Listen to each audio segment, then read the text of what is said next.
Hello प्यारे बच्चों, this is Arjun Saxena. आज की क्लास में सर हम लोग क्या पढ़ेंगे? आज की क्लास में हम लोग पढ़ेंगे जो हम लोगों ने लास्ट क्लास में पढ़ा था, that is Ohm's law. Ohm's law में एक वर्ड आया था जिसको हम लोगों ने समझा था कैपिटल आर। वही कैपिटल आर हमारा क्या कहलाता है बच्चों? रेजिस्टेंस। तो आज की क्लास में हम लोग रेजिस्टेंस के बारे में समझेंगे।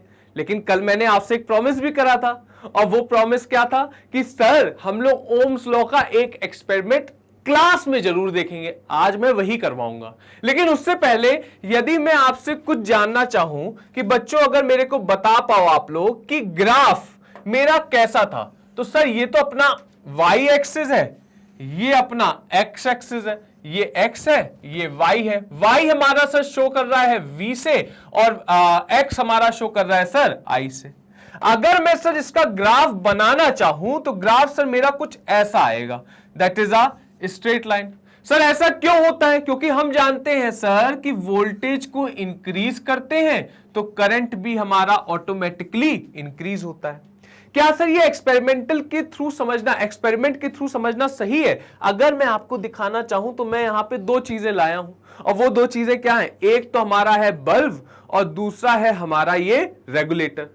ये रेगुलेटर बेसिकली वोल्टेज को रेगुलेट करता है और ये बल्ब फिर आपको दिखेगा। अगर मैं सहयोगियों से चाहूंगा कि अगर वो इसमें करंट का संचालन करवा दें तो अति कृपा होगी। तो भैया इसको जल्दी से वायर को कनेक्ट कर दो तो हमारे इसमें करंट आ पाए और मैं बिजली से बचता बचाता अपनी जिंदगी को जोखिम में डालता हुआ आगे अपना काम कर सकूं। अगर मेरा देहांत हो जाए, अगर मैं लुढ़क जाऊं, तो मेरे घर वालों को प्लीज मेरी सूचना दे दी जाए कि लड़का बड़ा होनहार था, बड़ा मेहनती था, बचा नहीं बल्ब के चक्कर में कि उसको बल्ब ले गया।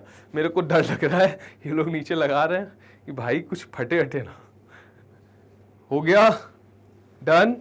ओके, हरी झंडी आ गई है। अब मैं छूं कि ना छूं? अगर मैं छूता हूं तो भी मेरे को कष्ट है, नहीं छूता हूं तो भी मेरे को कष्ट है। लेकिन अगर मैं सहयोगियों से कहूं कि क्या ये बल्ब को पकड़ पाएंगे, ये मन ही मन मेरे को बोलेंगे कि भाई क्या करवाना चाह रहे हो, खुद तो मरोगे, मेरे को ही मरवाओगे। मैं कहूंगा नहीं, मैं कहूंगा नीचे जो प्लास्टिक है उसको पकड़े, ऊपर मेटल को ना पकड़े। ठीक है, प्लास्टिक को पकड़े। और अगर अपन देखेंगे कि बेटे अगर आप देखो कि ये एरो यहां 0 पे है, मैं आपको फिर चेतावनी दे दूं, मेटल पे अगर छुआ तो आपको झटका लगेगा, और मैं बिल्कुल गारंटी ले रहा हूं मैं बचाने नहीं आऊंगा क्योंकि मेरे को मरना नहीं है। ठीक है, तो नहीं बचा लूंगा। तो ये 0 पे है। अगर मैं इसको फर्स्ट पे करूं, फर्स्ट पे मतलब अगर मैं इस स्विच को ऐसे करूं, तो आपने देखा कि इसमें करंट आया। वोल्टेज कितना गया? लेट सपोज वोल्टेज मेरा इतना गया तो करंट मेरा इतना गया, हाँ या ना? अब मैंने इसको इंक्रीज करा, वोल्टेज इंक्रीज। अब आप देख रहे हो कि ये दूसरे नंबर की पावर पे, दूसरे नंबर का वोल्टेज मैंने लगाया, वोल्टेज और ज्यादा इंक्रीज, करंट और ज्यादा इंक्रीज। बात समझ में आ रहा है? अब मैंने क्या काम करा? मैंने और वोल्टेज को इंक्रीज करा। नाउ यू कैन सी कि बल्ब ब्राइटनेस और ज्यादा शो करेगा। दैट मींस वोल्टेज को मैंने और इंक्रीज करा, current is gonna to be increases. पहले वोल्टेज इतना था, करंट इतना था, वोल्टेज इतना हुआ, करंट इतना हुआ, वोल्टेज इतना हुआ, करंट और हुआ। एक अभी स्टेज और है, और जिसको हम लोग कहेंगे चौथा चरण।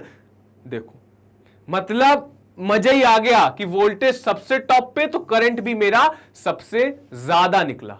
दैट शोज दैट कि V is directly proportional to I। Sir ji अगर इस तार को निकाल दो, क्योंकि मेरे हाथ कप रहे हैं और जिससे मैं भी अपनी जिंदगी को सुरक्षित महसूस करूं। ठीक है, धन्यवाद।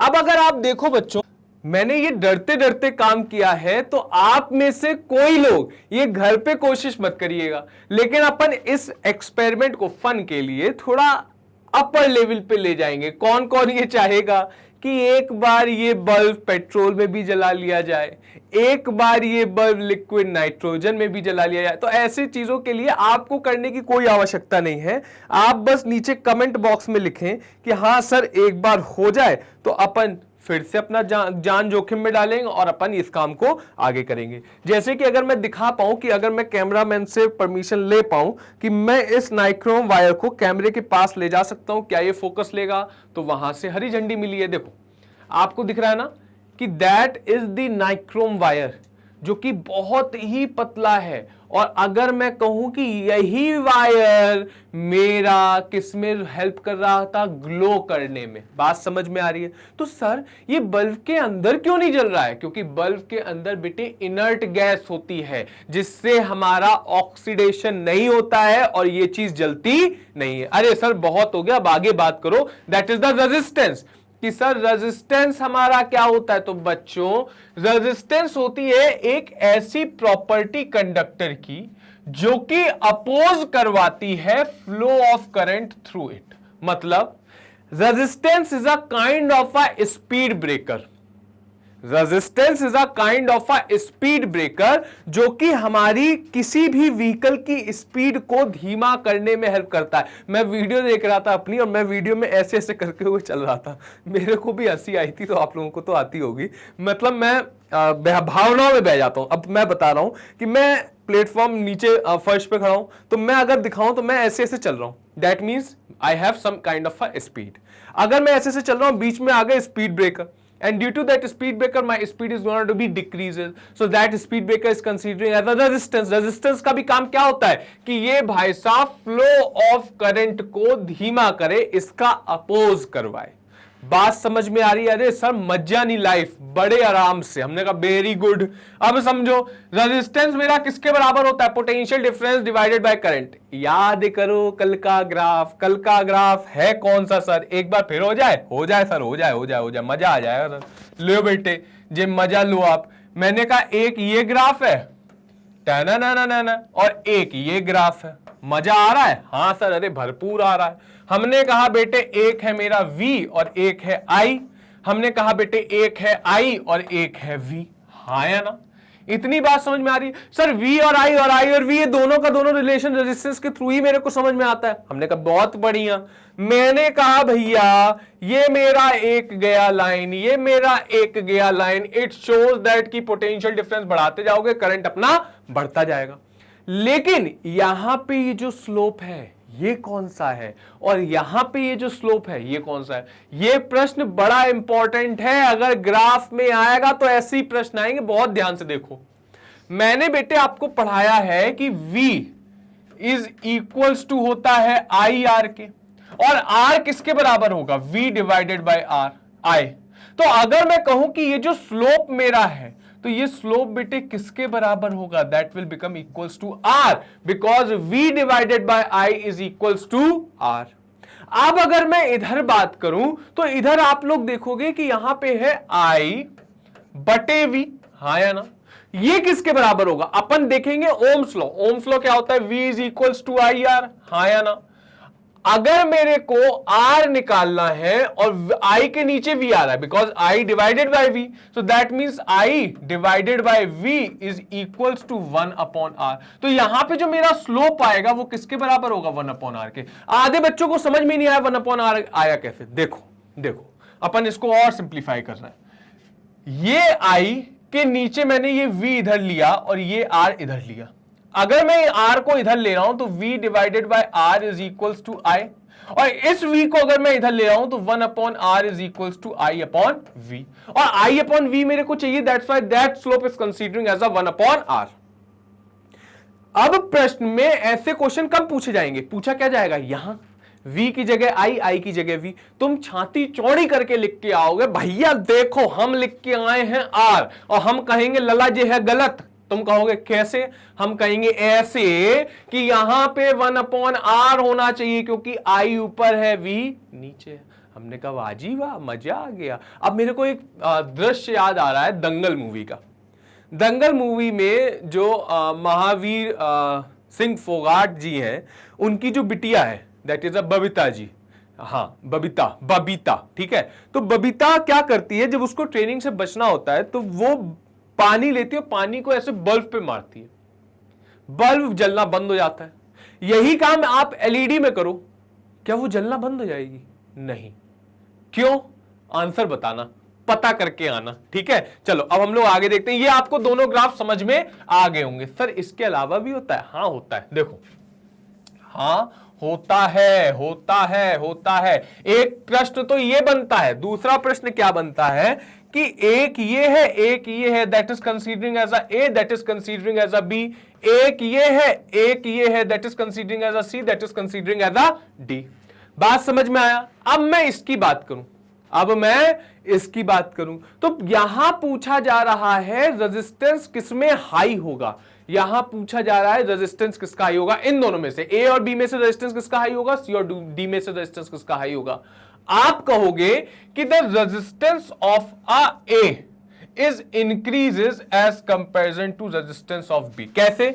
V is directly proportional to I, V is equals to IR। हाँ या ना? वोल्टेज जितना increase, resistance is going to be increase, so that's why A is RA is increases as comparison to RB। यहां पे just opposite RC decreases as comparison to RD। ठीक है, बात समझ में आ रही है? सर अगर और डिटेल में पढ़ना है तो जाओ लास्ट वाली क्लास में और देख डालो, बड़े आराम से समझ में आएगा।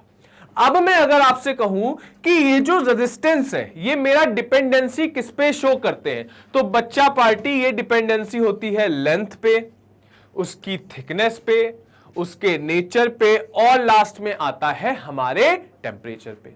एक एक करके हम लोग पढ़ेंगे तो टेंशन, दुविधा, समस्या, ऐसी कोई भी शिकायत आपको देखने को नहीं मिलेगी। बात समझ में आया? सबसे पहले हम लोग पढ़ते हैं that is unit of the resistance. ऐसा यूनिट क्या होती है? That is a ohm. Ohm is the ऐसा यूनिट ऑफ द रेजिस्टेंस। याद करो, अपन ने डिफाइन 1 वोल्ट भी पढ़ा है, डिफाइन 1 एम्पियर भी पढ़ा है, वैसे ही अब अपन क्या पढ़ेंगे? डिफाइन 1 ओम। 1 ओम क्या है? जैसे कि R is equals to V upon I। हाँ या ना? तो 1 ओम क्या कहता है? 1 ohm is the resistance of a conductor such that when a potential difference of 1 volt is applied to its end a current of a 1 ampere flows through it. मतलब क्या है? मतलब यह है बेटे कि कोई एक कंडक्टर है, let's suppose this is a conductor. इस कंडक्टर के दोनों टर्मिनल पे, that is a A and a B पे मैंने पोटेंशियल डिफरेंस लगाया। Due to that potential difference, और पोटेंशियल डिफरेंस कितने वोल्ट का है? 1 वोल्ट का। इसकी वजह से हमको करंट कितने का मिला? 1 एम्पियर का। That is known as a 1 ohm. मैं फिर कह रहा हूं, कभी भी आपको अगर ऐसे प्रश्न देखने को मिलते हैं, और निसंकोच आपको देखने को मिलेंगे ऐसे प्रश्न, यदि कभी भी ऐसे प्रश्न देखने को मिले तो सीधा सिंपल है, उनके फॉर्मूला लर्न कर लो। जैसे कि अगर मैं बात करूं रेजिस्टेंस का, मेरा फॉर्मूला क्या होता है? R is equals to V upon I। अगर मेरे से पूछा, और रेजिस्टेंस की यूनिट क्या होती है? ओम। अगर मेरे से पूछा जा रहा है 1 ओम, तो that means 1 volt divided by 1 ampere. मतलब एक वोल्टेज पोटेंशियल डिफरेंस डाला गया जिससे हमें 1 एम्पियर का करंट मिला, उसी को हमने क्या कह दिया? 1 ओम। बात समझ में आ रही होगी आप लोगों को? जल्दी से 1 सेकंड के अंदर जल्दी से देखो, फिर हम अपना आगे बढ़े। चलिए बच्चों, अब अगर हम आगे देखेंगे तो हमको दिखेंगे factor affecting resistance. Factor affecting resistance का मतलब क्या है? कुछ ऐसे फैक्टर्स जो कि हमारा रेजिस्टेंस को अफेक्ट करते हैं। जैसे कि अगर मैं आगे ऐसे बटन को दबाऊं, क्लिक, तो मेरे को यहां पे ये 3-4 फैक्टर देखने को मिलेंगे। इनको आज हम लोग समझते हैं। देखो, सबसे पहले कहा गया the length of the conductor. मतलब क्या है? जो रेजिस्टेंस है वो जो अफेक्ट करता है, वो बेसिकली मेरा अफेक्ट करता है, डिपेंड रहता है लेंथ ऑफ द कंडक्टर पे। मतलब सर मेरे को समझ में नहीं आया, जरा थोड़ा सा समझा दो। तो अगर मैं आपको समझाने की कोशिश करूं, लेट्स सपोज कि अगर मैं यहां पे एक पाइप बना रहा हूं बाय यूजिंग द चार्ट, ठीक है, और अगर मैं इस पाइप को बनाते हुए दिखा पाऊं तो आपने देखा, ठीक है। Let's suppose that is the length of the conductor. अब अगर मैं इस लेंथ में, अब ये उंगली आप समझिएगा कि ये मेरी चार्ज है, ये चार्ज अगर ए पोजीशन से बी पोजीशन की ओर जा रहा है, टबड़क टबड़क टबड़क टबड़क टबड़क टबड़क टबड़क टबड़क टबड़क, ठीक है, इसको फ्लो होने में लगा कितना टाइम? लेट्स सपोज इसको फ्लो होने में लगा 1 सेकेंड। कितना लगा? नॉट 1 सेकेंड, इसको लगा 4 सेकेंड। इतनी बात क्लियर है? हाँ या ना? अब मैंने इसी लेंथ को इंक्रीज कर दिया, और जब मैंने लेंथ को इंक्रीज करा तो अब इसको इधर पर पहुंचने के लिए लेट्स सपोज लगते हैं 10 सेकेंड। मतलब क्या है कि एक पोजीशन से दूसरे पोजीशन में जो हमारा चार्ज ट्रेवल हो रहा है उसमें जो लगने वाला समय है वो ज्यादा है as comparison to that short length of wire. Short length of wire में हमारा फ्लो ऑफ चार्ज कम समय में हो रहा है, इसकी वजह से करंट वहां पे जल्दी बनेगा और ज्यादा बनेगा। लेकिन अगर मैं इसी लेंथ को यहां पे क्या करूं, इंक्रीज कर दूं, क्या करूं, इंक्रीज कर दूं। So while increasing the length you will able to see that कि अब मेरे चार्ज को फ्लो होने में ज्यादा टाइम लगेगा एंड ड्यू टू दैट मेरा करंट भी क्या होगा, देर में बनेगा, और करंट देर में बनेगा, कम बनेगा। बात समझ में आया? इतनी बात क्लियर है, हाँ या ना? यहां पे बात समझने वाली ये है बच्चे कि that means that resistance is basically directly proportional to the length. मतलब फिर से देखो, करंट क्या होता है, the rate of flow of charge per unit time. उसी रेट को अगर मैं डिक्रीज कर रहा हूं while decreasing the length, तो resistance is gonna to be decrease. But अगर मैं उसी रेट को डिक्रीज कर रहा हूं, रेट डिक्रीज मतलब अब टाइम वहां पे ज्यादा लगेगा, दैट मींस लेंथ मेरा इंक्रीज कर दिया, so that current is also gonna to be decreased but the resistance is going to be increased। बात समझ में आया? That's why I am saying कि जो resistance होता है वो directly proportional होता है length के। इतनी बात समझ में आ रही है? सेकंड पॉइंट मेरा क्या कह रहा है बच्चों कि जो area of cross section of the conductor, area of cross section of the conductor का मतलब मैं फिर से इसी वायर को ले रहा हूं और अब मैं इस चार्ट को एक पतले से वायर में कन्वर्ट करूंगा, देन मैं उसी चार्ट को एक मोटे से वायर में कन्वर्ट करूंगा उसकी थिकनेस को दिखाने के लिए। अगर मैं अभी आपको दिखा पा रहा होऊंगा तो मैं इसकी एरिया को और कम कर दे रहा हूं, इसकी थिकनेस को और कम कर दे रहा हूं, ठीक है, और कम कर दे रहा हूं। भाई हो जा, भाई हो जा, हो जा, हो जा, हो जा, हो जा, हो जा, हो जा, हो गया, ठीक है। अब अगर आप देख रहे हो बेटे कि इसका जो थिकनेस है वो ज्यादा नहीं है, वो कितना है, इतना सा थिकनेस, ठीक है। अब अगर मैं इसमें हवा बाहर निकाल रहा हूं, अब आप देखिएगा मैं अपने जो मुंह में गैसेस होंगी मैं ऐसे करूंगा, ठीक है। अब अगर मैं कहूं कि क्या गैसेस ज्यादा क्वांटिटी में इधर से इधर की ओर जा पाएंगे, गैसेस को समझिएगा चार्ज, तो आप कहोगे नहीं सर। मैं कहूंगा क्यों सर? आप कहोगे सर एरिया कम है, जितना ही एरिया आप आ रहे बस इतनी ही गैसेस वहां पे जा रही हैं। बात समझ में आ रही है, हाँ या ना? मतलब एक छोटा सा फैन ही इसमें ऐसे लग के इस पोजीशन ए पोजीशन से बी पोजीशन पे चार्जेस को पहुंचा पाएगा। मतलब जो चार्जेस की क्वांटिटी होनी चाहिए थी ज्यादा, क्या वो ज्यादा होगी? नहीं सर, वो कम होगी, वो जरा सी होगी। दैट्स वाई वो एक जगह से दूसरी जगह बस थोड़े अमाउंट में पहुंच पाएगा। इतनी बात क्लियर होगी आप लोगों को, हाँ या ना? अब बात समझिए कि मैंने अब इस एरिया को, इस क्रॉस सेक्शन एरिया को इंक्रीज कर दिया, बड़ा कर दिया, और बड़ा कर दे रहा हूं, और बड़ा कर दे रहा हूं, और बड़ा कर दे रहा हूं, ठीक है, इतना बड़ा कर दिया। अब जो हवा है, दैट मींस जो चार्जेस है वो ज्यादा अमाउंट में ट्रेवल हो पाएंगे। कैसे देखिएगा, मतलब क्या, अब चार्जेस को मूव करने के लिए जगह ज्यादा है, तो क्या वो कोलाइड करेंगे आपस में? नहीं करेंगे, आराम से ट्रेवल होंगे एक जगह से दूसरी जगह। That's why while increasing the diameter, while increasing the area, the resistance is gonna to be decreases, but while decreasing the area, the resistance is gonna to be increases. So we conclude that resistance is inversely proportional to area। बात समझ में आई? पहले मैंने क्या जाना, resistance is directly proportional to the length, और फिर मैंने जाना resistance is inversely proportional to area. Next मेरा पूछा जा रहा है दैट इज नेचर। अब यहां पे बात ध्यान से समझिए। नेचर का मतलब होता है, जैसे देखो कंडीशन के बेसिस पे हम अपनी जिद करने की ताकत को महसूस करते हैं। जैसे कि लेट सपोज दैट कि आपके पास सारी फैलफूसी है, सारी फैलफूसी का मतलब आपके पास PS5 भी है, आपके पास हर सुख सुविधा है, आपके पास A से Z तक सारी चीजें, मतलब आप जो बोलते हो वो हाजिर हो जाता है आपके सामने। तो क्या आपके अंदर विरोध करने की ताकत होगी? आप कहोगे नहीं सर, जो आ रहा है हम उसी में ही खुश हैं। That means that is your inherent property, हाँ या ना?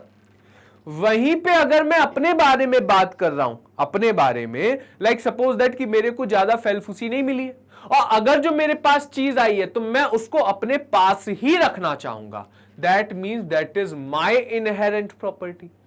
इनहेरेंट प्रॉपर्टी का मतलब होता है कि स्वयं की जिद करने की ताकत। तो हर एक मटेरियल की कुछ ना कुछ इनहेरेंट प्रॉपर्टी होती है। इनहेरेंट प्रॉपर्टी का मतलब उसके अंदर का रेजिस्टेंस। फॉर एग्जाम्पल जैसे कि ये एक बल्ब का टूटा हुआ टुकड़ा जो भी अभी मैंने तोड़ा, अब इसके ऊपर यहां पे आपको नाइक्रोम वायर देखने को मिला, ये नाइक्रोम वायर है, ठीक है।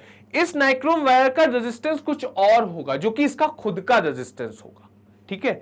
अब मैंने यहां पे, मेरी चाबी कहां गई, हाँ, मैंने कहा कि ये मेरी चाबी है, तो इसका रेजिस्टेंस कुछ और होगा इसके कंपैरिजन में, जो कि इसका खुद का रेजिस्टेंस होगा।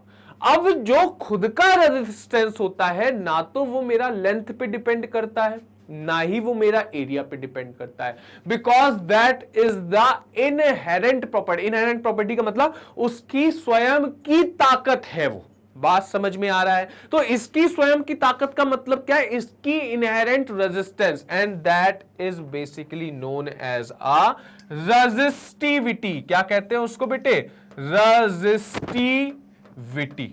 कितनी बात समझ में आ रही है, हाँ या ना? And that resistivity does not depending on the length और द एरिया। अभी तक हमने तीन चीजें जानी। पहला लेंथ, जिसमें हम कहते हैं लेंथ अगर अपन इंक्रीज कर रहे हैं तो चार्ज को फ्लो होने में ज्यादा समय लगेगा, दैट्स व्हाई करंट मेरा देर में बनेगा, कम बनेगा, that's why resistance is also gonna to be increases, that's why R is directly proportional to L. Area को अगर कम कर रहे हैं तो रेजिस्टेंस मेरा बढ़ रहा है, क्यों? क्योंकि चार्ज को फ्लो होने के लिए कम जगह मिल रही है। आप ऐसे समझो, आप ऐसे समझो, और मैं इस एरिया को और एक तरीके से समझाने की कोशिश करता हूं। आप ऐसे समझो बेटे कि आप गए एक पार्टी हॉल में और ऊपर से चल रहा है यो यो हनी पाजी का गाना, ठीक है। अभी हनी पाजी का कौन सा गाना आया सर? कल्ला स्टार, ठीक है। आप लोग 90s के किड तो हो गए, नहीं तो जब मैं था, मतलब मैं था का मतलब ये नहीं मैं पूरा पाषाण युग का हूं, पत्थर युग का हूं, नहीं। जब मैं हनी पाजी के गाने सुनता था तो उनका वो आया था, तू भिंडी पैक करा ले, क्या गाना था यार वो, हाँ, देसी कला का, उसका लिरिक्स क्या था? एक काम कर, तू लॉक कर, तू घर पे है, तू लॉक कर, भूले ना उते चार्जर, मेरे को याद है, ठीक है। अभी जो आया कला स्टफ, बेसिकली हम बताना क्या चाह रहे हैं, हमने कहा एक रूम है, उस रूम में हनी पाजी के गाने चल रहे हैं, यो यो हनी सिंह, और मतलब पूरा हाउसफुल। हाउसफुल का मतलब हाउसफुल से भी ज्यादा, भाई हनी पाजी अपने, तो उससे भी ज्यादा है, क्लियर है भाई? हनी पाजी ये वीडियो अगर देख रहे हो तो एक बार ट्विटर पे, इंस्टाग्राम पे डाल देना, हेलो अर्जुन भाई, मतलब आत्मा तृप्त, ठीक है, वो वाला एहसास होगा। लव यू पाजी। चलो आगे बात करते हैं, मतलब मैं बह जाऊंगा इमोशन में, ठीक है। लव यू पाजी। चलो आगे बात करते हैं। मैंने कहा कि एक कमरे में करीबन 1000 लोग पार्टी कर रहे हैं यो यो हनी सिंह नाम से, ठीक है। अब वहां पे एक जो गेट है, एक गेट इतना बड़ा है, कितना बड़ा? इतना बड़ा है, और एक दूसरा गेट है वो इतना सा है। अब बात समझिएगा, एक गेट इतना बड़ा, एक गेट इतना सा है। मैंने कहा हनी पाजी का, और अपन देख रहे हैं पूरा का पूरा मैनेजमेंट, मैंने कहा इस गेट को भाई करो बंद, क्योंकि लड़कों को सिखाना है रेजिस्टेंस। मैंने कहा इस गेट से निकालो। इस गेट से कितने निकलेंगे? धक्का मुक्की होगी, चार्ज आपस में टकराएंगे, ओए पहले मैं, ओए पहले मैं, ओए पहले मैं। बात समझ में आया ना? तो इट मींस यहां पे हीट, यहां पे गुस्सा, यहां पे फ्रस्ट्रेशन अधिक होगा। दैट मींस यहां पे रेजिस्टेंस अधिक होगा। क्यों?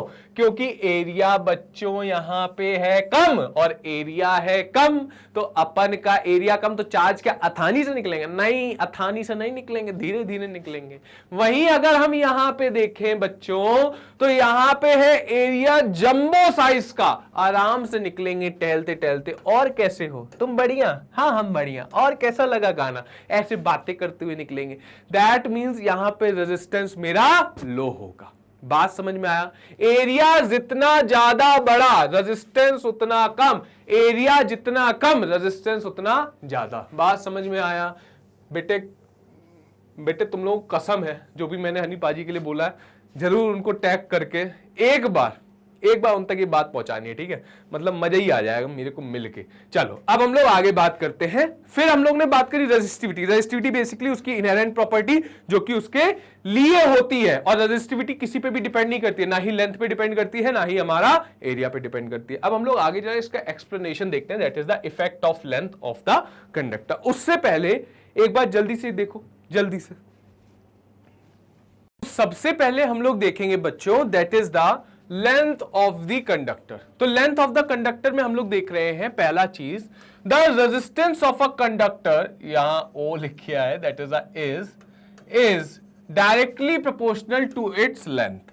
मतलब क्या है कि जो हमारा रेजिस्टेंस होता है वो प्रोपोर्शनल किसके होता है? वो डायरेक्टली प्रोपोर्शनल होता है उसके लेंथ से। मतलब लेंथ मेरा जितना बढ़ाते जाओगे रेजिस्टेंस मेरा उतना बढ़ता जाएगा, लेंथ जितना घटाते जाओगे रेजिस्टेंस मेरा उतना घटता जाएगा। और ये अभी के अभी हम लोगों ने इसको प्रूव करके भी देख लिया कि भाई चार्ज मेरा जितना चलने में टाइम लेगा उतना मेरा रेजिस्टेंस इंक्रीज होगा, चार्ज को मैं जितना कम चलाऊंगा रेजिस्टेंस मेरा उतना ही डिक्रीज होगा, because the rate of the flow of a charge is basically known as a current. ये हमारा क्या होता है? करंट। आगे देखो यहां पे बोला गया है when the length of the wire is doubled. Length of the wire मतलब वायर की लेंथ को जब आप डबल कर रहे हो, सो इसका resistance, its resistance also get doubled, and if the length of a wire is half then its resistance also get halved a long wire. इतनी बात आपको समझ में आनी ही चाहिए और आ ही रही होगी। चलो नेक्स्ट पॉइंट की बात करते हैं। नेक्स्ट पॉइंट है area of cross section. As I told you कि जो रेजिस्टेंस है वो इनवर्सली प्रोपोर्शनल होता है एरिया के। मतलब एरिया आप जितना बढ़ाते जाओगे रेजिस्टेंस उतना कम होता जाएगा। यही चीज तो अभी हमने देखी थी। क्या देखा था सर? कि एरिया बढ़ा रहे हैं। याद करो पाजी वाला, योयो हनी सिंह वाला जो स्टूडियो था, उसमें मैंने आपको बताया था ना, एक गेट बड़ा है एक गेट छोटा है, प्यूपल है आपके चार्ज। अगर छोटे गेट से निकालोगे तो वहां पे रेजिस्टेंस होगा इंक्रीज, बड़े गेट से निकालोगे वहां पे रेजिस्टेंस होगा डिक्रीज। देखते हैं, the resistance of a conductor is inversely proportional to the area of cross section. मतलब क्या है? मतलब यह है कि एरिया बढ़ाओगे सर रेजिस्टेंस कम होगा, एरिया घटाओगे सर रेजिस्टेंस आपका बढ़ जाएगा। यही चीज अभी हम लोगों ने डिस्कस करी थी। नेक्स्ट हमारा क्या कहता है? When the area of cross section of a wire is doubled its resistance is just half, and when the area of cross section is half then the resistance is just double। यही चीज अभी मैंने आपको बताया, मैं फिर से दिखा दूं। That is the area, और इस एरिया को जब हम इतना है तो इसका रेजिस्टेंस कम होगा। जैसे ही मैंने इसको एरिया को हाफ कर दिया इसका रेजिस्टेंस भी क्या हो जाएगा? इस एरिया को मैंने क्या कर दिया? हाफ कर दिया। देखो इस एरिया को हाफ कर दिया, इसका रेजिस्टेंस जस्ट इंक्रीज हो जाएगा 2 टाइम्स। बात समझ में आया? हाँ या ना? और ये सारी चीजें हम लोग देख चुके हैं। क्या बोला गया? Means that a thick wire has the less resistance and a thin wire has a high resistance. कौन कौन बच्चे बियर गिल्स चचा को जानते हैं? हमारे डिस्कवरी के सुपर हीरो, कुछ भी दे दो कुछ भी खा लेते हैं। तो उन्होंने एक लाइफ हैक बताया था जो कि भूलवश मैं आपको नहीं दिखा पाया। अभी जस्ट मेरे को वो एक्सपेरिमेंट याद आया, मैं आपको बता देता हूं कैसे होता है। आप लोग वो एक्सपेरिमेंट आप लोग घर पे ट्राई कर सकते हो। बताता हूं क्या होता है। एक बैटरी आती है ना 6 वोल्ट वाली, इतनी वाली आती है जो बैटरी आती है, अब वो बैटरी ले आओ घर से कहीं से, और एल्यूमिनियम फॉइल लो, उस बैटरी से वायर को एल्यूमिनियम वायर में टच कराओ, आप देखोगे कुछ नहीं होगा। लेकिन अगर आप उस एल्यूमिनियम वायर को ऐसे कट करो, कैसे कट करो, ऐसे कट करो, now you can see that कि बीच का एरिया कैसा है, पतला है, कम है। अब अगर मैं इस दोनों वायर को यहां पे टच कराऊं, you will able to see that कि यहां पे ये मेल्ट हो जाएगा। क्यों हो जाएगा? एरिया मैंने कर दिया कम, चार्ज का फ्लो उतना ही है। जब एरिया कम है, चार्ज का फ्लो उतना ही है, तो resistance is also increases, that's why यहां पे मेरे को देखने को मिलेगा मेल्टिंग सिचुएशन। इतनी बात क्लियर होगी आपको और हो रही होगी आपको। आगे देखते बच्चों, short length of the thick wire is used for getting low resistance, बिल्कुल करेक्ट है, and long length of the thin wire usually getting the high resistance. देखो भाई, अब भाई मेरे एरिया भी बड़ा है, वायर भी छोटा है, तो ऑटोमेटिकली रेजिस्टेंस कम होगा। वायर भी बड़ा है और एरिया भी कम है, दैट मींस इसका रेजिस्टेंस हाई होगा। यही दोनों पॉइंट को यहां पे एक्सप्लेन करने की कोशिश करी गई है। नेक्स्ट है, the thickness of the wire is usually represented by its diameter। Already explained है ये, मैंने आपको ऑलरेडी एक्सप्लेन करा हुआ है कि जो थिकनेस का मतलब है इसका डायामीटर, डायामीटर जितना ज्यादा रेजिस्टेंस उतना कम, डायामीटर जितना कम रेजिस्टेंस उतना ही ज्यादा। It can be shown by calculation that the resistance of a wire is inversely proportional to the square of the diameter, that means R is inversely proportional to 1 upon A। आगे बढ़ते हैं बच्चों, अब बात करते हैं effect of the material of the conductor. यहां पे मटेरियल की अगर बात करी जाए तो मटेरियल आपके 3 होते हैं, कंडक्टर होता है, इंसुलेटर होता है और सेमीकंडक्टर होता है। इतनी बात तो हम लोग समझते हैं। कंडक्टर का जो इनहेरेंट रेजिस्टेंस, मतलब जो उसका खुद का रेजिस्टेंस है, वो हम लोग जानते हैं कि ऑटोमेटिकली क्या होता है, कम होता है। लेकिन वही अगर हम लोग बात करें इंसुलेटर का, तो ये सबसे अधिक होता है। इतना तो आप समझ सकते हो, इतना आपको समझ में आ भी रहा होगा। ये दोनों जो चीजें हैं, क्या ये लेंथ पे डिपेंड है? अब मैं कहूं कि भाई मेरे पास ये इंसुलेटर का वायर है, ठीक है, अब इस इंसुलेटर के वायर को आप खींच दो, पतला कर दो, छोटा कर दो, मोटा कर दो, क्या इसका रेजिस्टेंस चेंज होगा? जो इसका इनहेरेंट रेजिस्टेंस है, आप कहोगे नहीं होगा सर।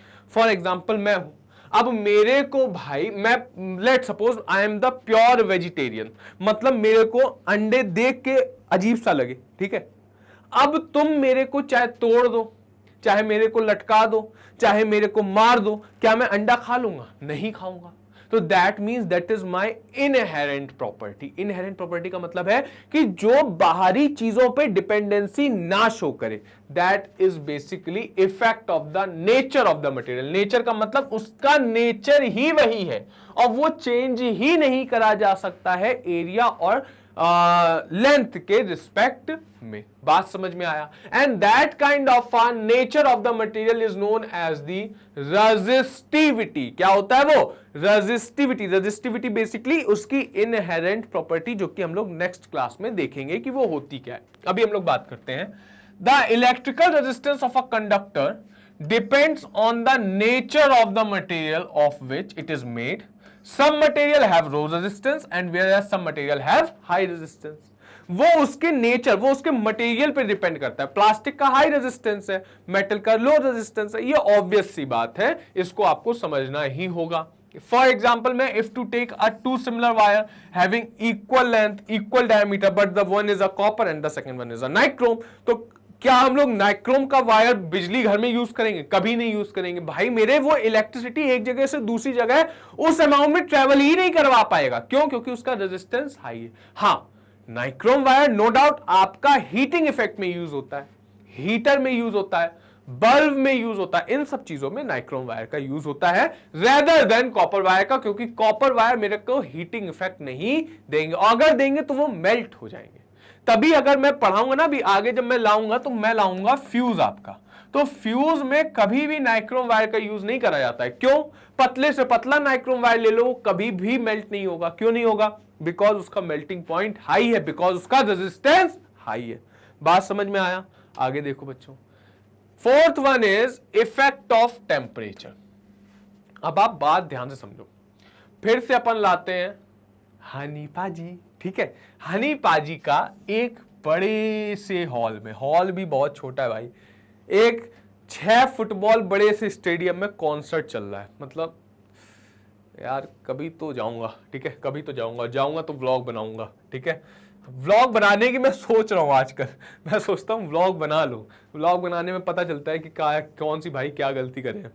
तो ऐसे अपन करेंगे, hello guys how are you, that kind of a vlog, ठीक है। चलो इधर बात करते हैं अपन ने क्या करा कि ये है हनी पाजी का होने वाला रॉक कॉन्सर्ट, ठीक है। नहीं हनी पाजी का नहीं, इसमें गलत वो हो जाएगा, हनी पाजी को अपन नहीं लेंगे। अपन ने कहा इसमें है कोई एक एक्स सिंगर जो कि अभी बोल रहे थे कि किसी का कमबैक ही नहीं हो रहा है, तो वो एक्स सिंगर है यहाँ पे, ठीक है।